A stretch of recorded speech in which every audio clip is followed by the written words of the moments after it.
皆さんこんにちは、西岡義です。今回もですね、ATP250 モスクワの、ドローが出ましたので、解説をしていきたいなと思います。250はですね、1シードから4シードまでは、1回戦がないということで、トップ4の選手は、1回戦がありません。なので、まずはそれを抜いて、話していきたいなと思います。個人的に結構面白いなっていうのは、トミー・ポール、アメリカのトミー・ポール選手と、スウェーデンの、ミカエル・イマーかな、読み方ちょっと正しいかどうかわかんないですけど、の2人は結構面白いと思います。まだ若いですし、特に今は僕お兄ちゃんの方は年結構近いと思うんですけど、この子は弟なので、弟は結構年下だったんじゃないかな、23とかだったような気がします。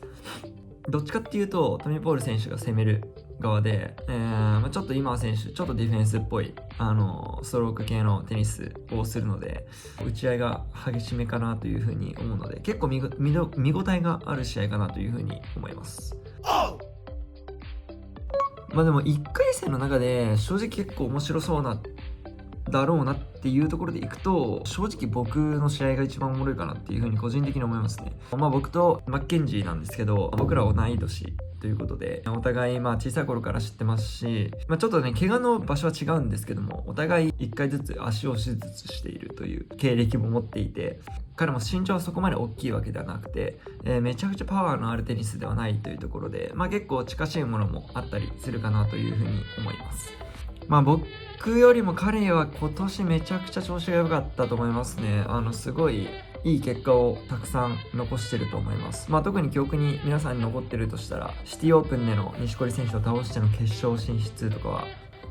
日本の皆さんは結構覚えているかなというふうに思うんですけども、あそこでかなりランキングもジャンプアップして、すごい波に乗ったような気がしますね。まだロシアのモスクワのところでテニスをしてないので、コートのサーフェスの状況というのがあんまりわかんないんですけど、イメージ早いのかなっていうふうに思ってます。ただ最近結構遅くて跳ねるっていう傾向が多いので、どうなんだろうなっていうふうに思うんですけども、コートの感覚によっても結構これはどっちに有効的に働くかは変わってくるかなというふうに思います。1回戦だと結構僕らの試合結構熱いかもしれないですね。はい。ストローク戦になると思いますし、結構ブレイク合戦だと思うんですよね。だから面白いかなというふうに思います。で今回はですね、メドベデブ選手が、辞めまして、第1シードはルブレブ選手で、第2シードがカラテフ選手、そして第3シードがカチャノフ選手という、みんなロシア人っていう、トップ3がみんなロシアっていう、さすがロシア強いなっていうところなんですけども、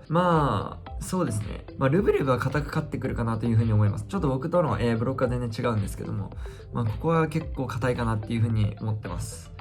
ただダブルスがルブレブもカラツェフ選手もまだインディアンウェルズ残ってるんですよ。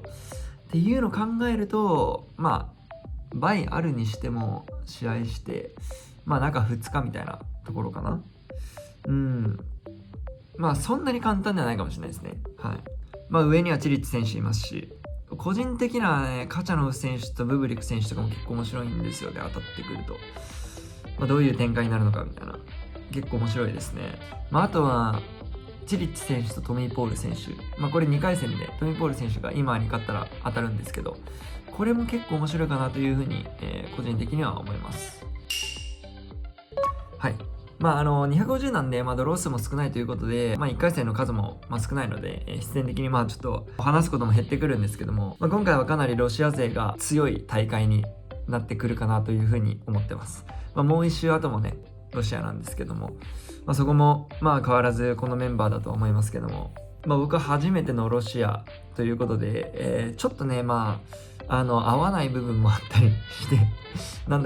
のロシアの感覚みたいなところに若干合わないところもあるんですけども、なんとか頑張っていきたいなというふうに思います。今年も残りあと4大会っていうところになってくるんで、最後に4大会のうちちょっといい結果残して今年締めたいなっていうふうに思うので、頑張りたいなというふうに思います。皆さんの楽しみな試合、ぜひコメント欄にお書きください。もちろんアントワープの方でもいいですし、同時に行われているアントワープでもいいですし、今回のモスクワでもいいですし、誰が優勝するんだろうっていう予想もぜひお願いいたします。ということで、今回の ATP250 モスクワの本戦ドロー解説でした。ありがとうございました。